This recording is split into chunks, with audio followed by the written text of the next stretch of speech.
In EU5 1.1, the HRE has had some major changes, and it's finally a region I really enjoy playing in. So here's everything you need to know about the HRE in 8 minutes. On game start, Upper Bavaria starts as the Holy Roman Emperor, but Bohemia stands in pole position to take command. The baton is passed on when the existing emperor dies, and whoever has the most votes becomes the next emperor. At the moment, because of their 3 votes, this would be Austria. So how do we win and elect over? They each decide based on a variety of factors, but the most important ones is their opinion of you and your diplomatic reputation. So the easy fix is improving relations and securing electors long term through alliances. If you're outside the HRE, you can't attack into it without incurring the wrath of the emperor, and they'll be called to defend any invaded prince and have the ability to call their own allies too. However, unlike in EU4, if you're a HRE member and you're attacking another one without a CB, the Emperor won't get called in. But in 1.1, it will be double the cost of a normal no CB war.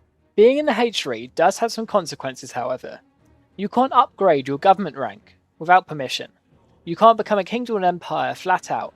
And antagonism is incredibly higher for HRE provinces, increasing antagonism by 125% if you're taking provinces as a HRE member, or 200% if you're attacking from outside the HRE. So if you're France, say, and attacking into Germany, that is 3 times the antagonism for taking a province in Germany than if you were taking one in, say, Spain. Being the Emperor does have some cool buffs, however, increasing your culture capacity, your monthly prestige, giving you more cabinet seats and the amount of artists you can hire, increasing your diplomatic range, capacity, your maximum diplomats, your fort limit, your great power score, which is really important, and giving you a hell of a lot of diplomatic actions that are really strong. For example, you can use the threat and war mechanic to demand provinces off your enemies and either get them for free, or, if they decline them, it turns a weak CB, such as a Parliament-approved claim CB, into a really strong one, in the form of a following on through threat. Because you threatened, they've said no, and you're following through on that. There's a lot of different types of states inside the HRE, for example elector states, such as prince and archbishops, which have the ability to choose the next emperor of the HRE. Imperial cities, which are OPMs that have specific buffs, buffing their development, productive efficiency, and their burger estate satisfaction. You also have a special status for theocratic nations, and the best archbishop in the empire, and then you're just bog standard imperial prince. Interestingly enough, you also have an imperial peasant republic. Maybe time for a playthrough? Now onto imperial authority, which is pretty similar to EU4. It's still increased by the amount of princes, the amount of free cities, and then some negative buffs, such as whether a prince is heretical, whether someone's been subjugated by a foreign power, or if there's HRE-owned provinces that are owned by other people who aren't in the empire. What's new to EU5 is that your imperial authority will increase faster if you have a really good ruler, and this dynastic power modifier. So what does that mean? It's basically an accumulation of your influence over countries, specifically within the HRE for our scenario. So if you have PUs, or influential members of your family in positions there, you'll increase this modifier, and increase how much imperial authority you can gain. If you've got high imperial authority, you'll receive more from treasury contribution and army contribution if you've enacted these policies. And people are more likely to vote for policies that you propose if you've got a higher IEA. What the Emperor does also get access to is some unique imperial diplomatic actions. Being able to bestow free city status, creating new free cities in the Empire, giving them decent buffs and protection, invite members to the HRE, expanding its influence and your imperial authority, demand unlawful territory, sending an ultimatum to another country to return their land to its former owner within the HRE, otherwise you'll gain a very strong following on through threat status belly, which reduces the cost of conquering and subjugating by 25%. The overlay shows you which nations would reject it, like the Kingdom of France, or which nations would accept your ultimatum, like Savoy.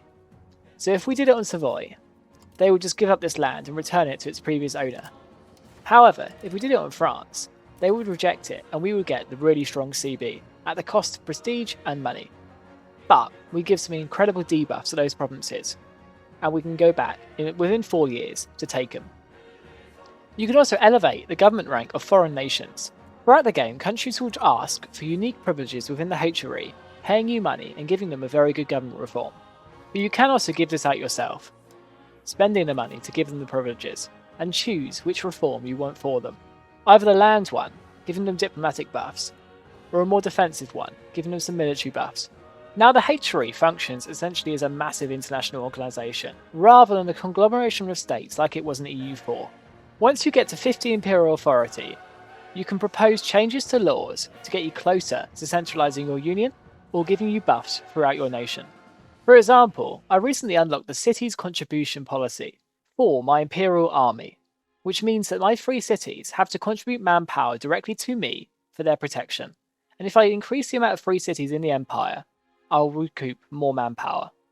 The main 2 policies that you need to work for if you're doing a HRE run is revoking the privilegia, essentially turning every HRE member state into a vassal or gaining cores in it for your land, and Renovatio Imperii, essentially forming Holy Rome, or the HRE state, getting a core in every single province in the HRE, becoming an empire, and having a platform to take over the world. But obviously to get down there, you're going to need a hell of a lot of imperial authority. So we need to take back our HRE provinces that are in control of external nations quickly to maximise this. And other than demanding unlawful territory and doing it that way, the Emperor has access to 2 unique CBs, the Imperial Ban Saesis Belli, reducing your conquer cost and subjugation cost by 25%, or the Imperial Liberation CB, targeting the capital, but vastly increasing the conquer cost, yet it makes liberation easier. Throughout the years, the HRE also has a lot of flavour added to it in the form of situations, such as the Hussite Wars. This involves nations siding with either Bohemia or the Papal States to decide the early course of religion inside the Holy Roman Empire. If Bohemia wins, they can go Hussite and change the course of history.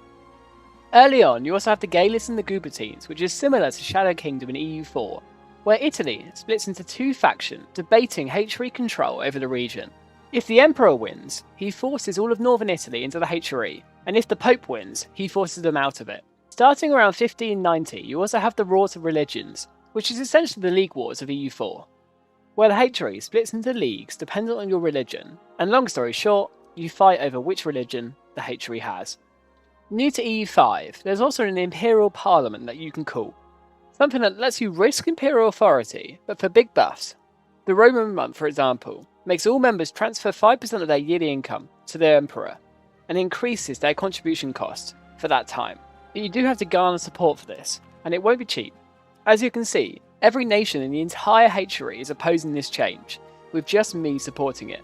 But we can lessen their tax burden and get 51% support in the Imperial Parliament, allowing us to pass this, like you would in your own domestic parliament. Now I hope I've given you a good basic understanding in 8 minutes, but if you want a more advanced version on how to integrate the HRE fast and maximise your imperial authority, I'll be coming out with one soon. In the meantime, there's a great video on screen now for you to watch. Thank you and subscribe.